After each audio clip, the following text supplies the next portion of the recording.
Magandang araw mga kakunyang. Ako nga pala si Marisa, isang DH dito sa Hong Kong. Ngayon, magluluto ako ng stir-fried tofu with pork. Yan, hiwain lang natin yung karne ng maninipis.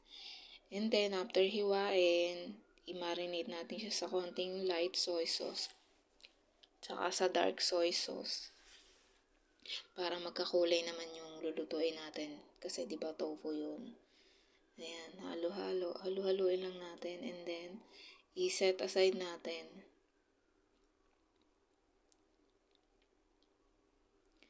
Ayan, maghiwa naman tayo ng luya. Yung luya lang yung ginagamit ko na panggisa dito eh. And then, dahon din na rin ng sibuyas. Gagamitin ko sa steamed fish and then pang-garnish ko sa stir-fried tofu.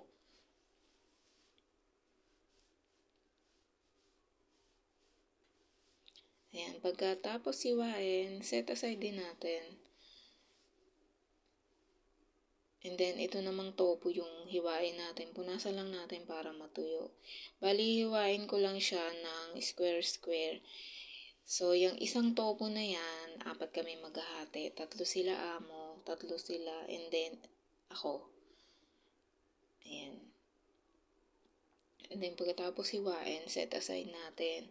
Ito namang isda yung linisin natin. Ito kasi yung pinakamatagal na gawin. Kasi kailangan linisin mabuti. Ayan, kinaliskisan ko siya ulit kasi hindi naman lahat natanggal sa market eh. And then, yung tiyan niya, kailangan din linisin mabuti. Tanggalin yung mga itim-itim, yung mga nakadikit na mga dugo sa tinik niya. And then, yung ulo, linisin din mabuti. Linisin natin mabuti, syempre, para iwas din na mapagalitan tayo, diba? Kasi alam mo yun, pagka napagalitan tayo, di ba, hindi naman natin naiiwasan na hindi sasama yung loob natin. Pero dapat, kahit mapagalitan tayo, wag na lang sumama yung loob natin. Kasi alam mo yun, pag masama yung loob mo, dala mo na yun maghapon eh. Kung alam mo naman na may mali ka, di tanggapin mo na lang. Ayan, naglilinis pa rin ako. Ang tagal talaga niyang linisin eh. Ang tagal talaga maglinis ng isda. Ayan, nagsaing din ako ng konti. Konti lang yung sinasaing ko dito kasi konti lang naman sila kumain. Ayan, naka-ready na yung aking mga lulutuin. Ayan, start na tayo mag-isa ng luya sa konting oil.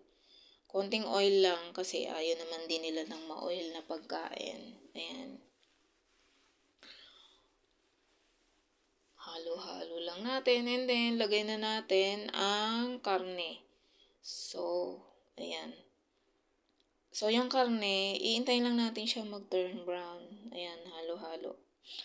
Halo-haloin lang natin para hindi siya dumikit sa kawali. Kasi nga, konti lang yung oil na nilagay natin. Ayan, after nyan, halo-halo na natin. Halo-haloin pa rin pala natin kasi yan, binabaliktad ko pa lang.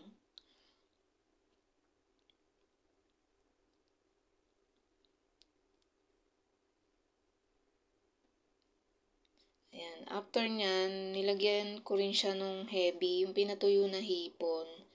Kasi may natira nung nakaraan. So, nilagay ko na siya para hindi na siya magtagal sa rep.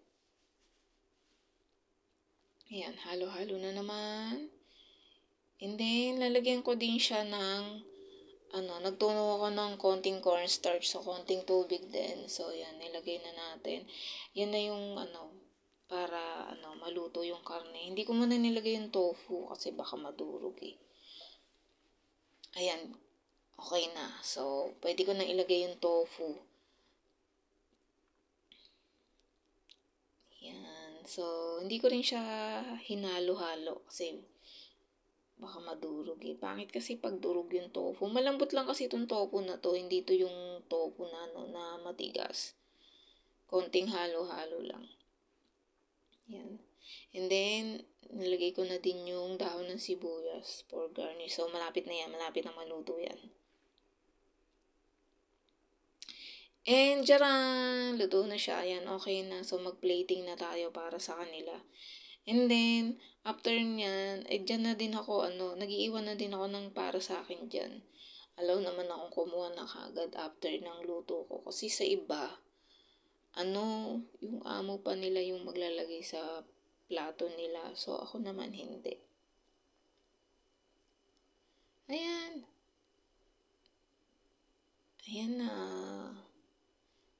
Ayan, ganyan lang kasimple yung luto. Hindi siya, walang maraming sangkap. Ayan. And then, magpainit tayo ng tubig kasi para sa steam fish ko. After kumulo ng tubig, ilagay na natin yung isda at steam ko siya ng 20 minutes. And then, after ng pagkaluto, lalagyan ko lang siya ng sauce para sa steam fish. Ayan na, okay na siya. So, hanggang sa susunod. Bye!